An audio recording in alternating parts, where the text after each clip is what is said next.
Los últimos momentos de la vida del Maestro se pueden resumir en una descripción de los eventos de traición, paz, humillación y finalmente muerte. Las últimas 18 horas de vida que sufre en ese estrés ya conocía que vendría. Estos últimos momentos son determinantes para el cambio del rumbo de la historia de la humanidad y nuestra propia vida. El primer día de los panes y levadura, cuando se sacrifica la Pascua, los discípulos le dicen: ¿dónde quieres que vayamos a disponer para que comas la Pascua? Y envía 2 de sus discípulos y les dice: id a la ciudad y os encontrará un hombre que lleva un cántaro de agua. Seguidle, y donde él entrare, decid al señor de la casa: ¿dónde está el aposento donde he de comer la Pascua con mis discípulos? Y él os mostrará un gran cenáculo ya preparado, aderezad para nosotros allí. Y fueron sus discípulos y vinieron a la ciudad y hallaron como les había dicho, y aderezaron la Pascua, y llegada la tarde fue con los 12. Y como se sentaron a la mesa y comiesen, dice Jesús: de cierto os digo que uno de vosotros que come conmigo me ha de entregar. Confabulación, traición, calumnia e indolencia se vieron envueltas en uno de los asesinatos más crueles conocido en el mundo, el cual es importante recordar en estos últimos momentos de vida que tuvo el Maestro de Galilea y el legado que deja a su iglesia, como la importancia de recordar su sacrificio por la humanidad. El plan para matarle.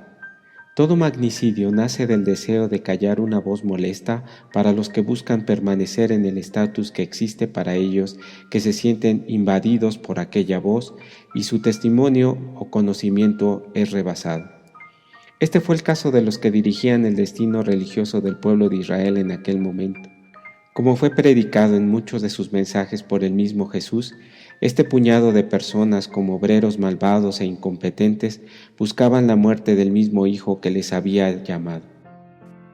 Y aconteció que, como hubo acabado Jesús todas estas palabras, dijo a sus discípulos: sabéis que dentro de 2 días se hace la Pascua y el Hijo del Hombre es entregado para ser crucificado.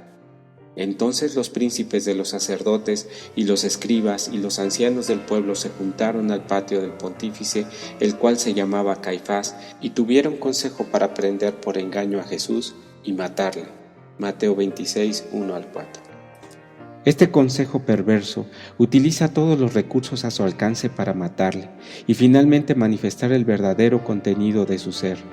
No se detendría para lograr su propósito, dando muestra de que aquellos obligados a la misericordia, el amor y la tolerancia realmente solo dejaron ver el dominio carnal al cumplir su apetito de eliminación. Pero el plan no estaría completo sin aquel traidor, el personaje que aparece en todo plan dirigido por el mal y el deseo de hacer daño, una persona ambiciosa, inclinada al dinero y fácilmente convencida para participar de este asesinato.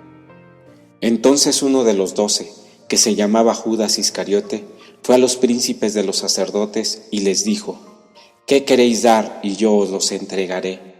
Y ellos señalaron 30 piezas de plata. Mateo 26, 14, 15. El plan estaba listo, un consejo de malos, un traidor y el momento. Este último sería durante la celebración de la Pascua. El resto lo haría la calumnia, ya que solo bastaría levantar una para que todo caminara fácilmente. En realidad, al reflexionar esos momentos como se dieron las cosas, el sentimiento que brota es una vergüenza como seres humanos, ya que al maquilar tal forma de matar a alguien se requiere tener un grado de maldad muy avanzado. El apóstol Pablo escribía sobre el comportamiento de este tipo de personas: sin afecto, desleales, calumniadores, destemplados, crueles, aborrecedores de lo bueno, traidores, arrebatados, hinchados, amadores de los deleites más que de Dios. Segunda de Timoteo 3, 3 y 4.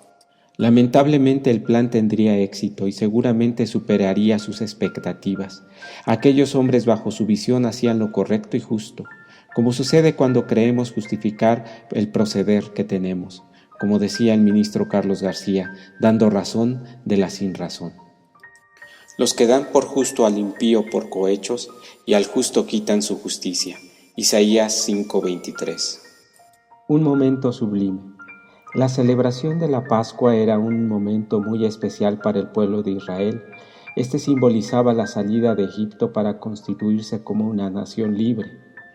El maestro utilizó la misma fecha y momento para hacerlo aún más sublime, incluyendo a todo el mundo para darle sentido de esperanza, amor y reconciliación.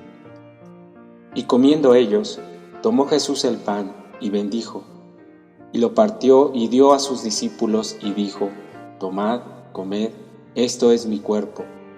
Y tomando el vaso y hechas gracias les dio diciendo: Bebed de él todos, porque esta es mi sangre del nuevo pacto, la cual es derramada por muchos para remisión de pecados.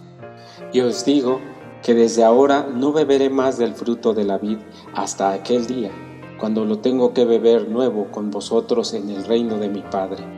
Y habiendo cantado el himno, salieron al monte de las Olivas. Mateo 26, 26 al 30. La gran esperanza de la resurrección de cada uno de nosotros fue vista con claridad en ese momento sublime. El Cristo abrió la oportunidad para que todo aquel que quisiera fuera salvo. Pocos momentos después de este acto sagrado fueron a orar al Getsemaní. Era una costumbre del Maestro orar, pero en ese día fue de mayor importancia porque había mayor necesidad. En ese momento tan importante el Maestro advierte a los discípulos lo que ha de suceder. Todos vosotros seréis escandalizados en mí esta noche, porque escrito está: heriré al pastor y las ovejas de la manada serán dispersas, mas después que haya resucitado iré delante de vosotros a Galilea. Y respondiendo Pedro le dijo: aunque todos sean escandalizados en ti, yo nunca seré escandalizado. Jesús le dice: de cierto te digo que esta noche, antes que el gallo cante, me negarás 3 veces. Mateo 26, 31 al 34. Nuevamente, el carácter humano se manifiesta en la respuesta de Pedro, desconociendo que su fe será muy débil y lloraría amargamente al descubrir que su comportamiento le avergonzaba. Aquel discípulo que dijo que lo defendería hasta la muerte no puede cumplir su palabra, ya que Satanás lo sacude y el miedo lo invade y su fe es quebrada. Así que el Maestro enfrenta la calumnia, el odio y los insultos humanos llenos de destrucción solo y sin sus discípulos. Su agonía en el Getsemaní. Todo condenado a muerte sufre una angustia que pocas personas soportan. Es muy difícil imaginar qué sentía el Maestro al saber que momento a momento tendría que padecer y finalmente morir. Y tomando a Pedro y a los 2 hijos de Zebedeo, comenzó a entristecerse y angustiarse en gran manera. Entonces Jesús les dice: mi alma está muy triste hasta la muerte, quedaos aquí y velad conmigo.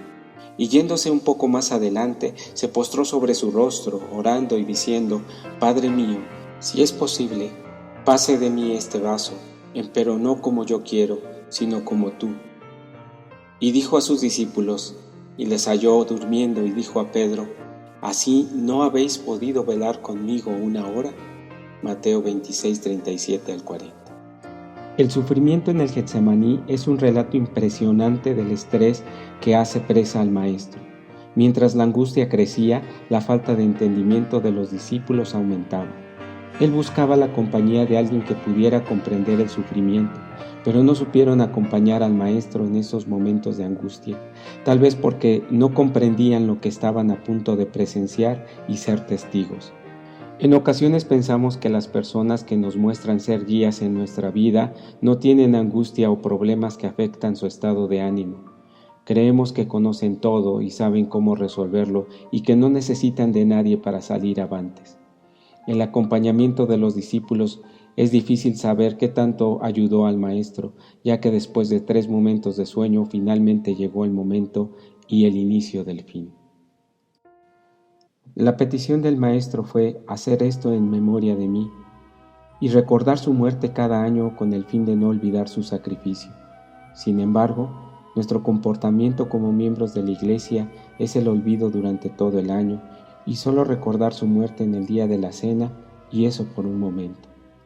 Hemos visto 3 relatos: la confabulación para matarle, la traición y el abandono del Maestro.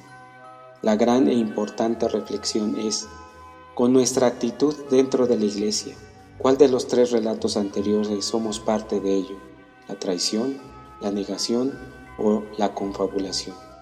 ¿No cree que de alguna forma nuestro comportamiento se vuelve cómplice de la muerte del Maestro y el olvido de su sacrificio? Cuando solamente atendemos nuestra responsabilidad en el día del culto de la cena, creyendo que es suficiente cumplir con nuestra responsabilidad delante de Dios y el Maestro, sabiendo que el cambio en nuestra vida aún no se ha completado, porque al igual que Judas, somos carnales y débiles por las riquezas humanas. No olvidemos la advertencia a Pedro, el cual negó al Maestro 3 veces y aún más claro como dice Apocalipsis. Yo conozco tus obras, que ni eres frío ni caliente. Ojalá fueres frío o caliente, mas porque eres tibio, y no frío ni caliente te vomitaré de mi boca. Porque tú dices, yo soy rico y estoy enriquecido, y no tengo necesidad de ninguna cosa, y no conoces que tú eres un cuitado, miserable, pobre, ciego y desnudo. Apocalipsis 3, 15 al 17. Nuestro corazón debe ser ardiente en la fe y nuestra decisión firme en seguir a Cristo. No es suficiente decir soy discípulo de Cristo y estar dormido en la fe. No es posible alardear como lo hizo Pedro y después negarlo con nuestro comportamiento. La forma más clara de recordar la muerte del sacrificio de nuestro Maestro es como escribió el apóstol Pablo. Con Cristo estoy juntamente crucificado, y vivo, no ya yo, mas Cristo vive en mí, y lo que ahora vivo en la carne, lo vivo en la fe del Hijo de Dios, el cual me amó y se entregó a sí mismo por mí. Gálatas 2:20.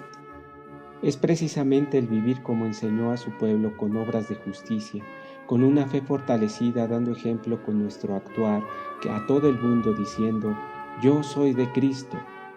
Imagínese si el Maestro hubiera tenido la debilidad de Pedro, el comportamiento de Judas o, peor, la carnalidad de los fariseos. La humanidad no hubiera recibido por misericordia el perdón y la salvación. Este año es una nueva oportunidad que la Iglesia de Dios tiene para recordar el sacrificio, retomar la esperanza y dar testimonio de nuestra fe que está viva en la esperanza en la venida del Maestro y en la vida eterna. Acerquémonos a su mesa con plena certidumbre de fe este año. Dios le bendiga.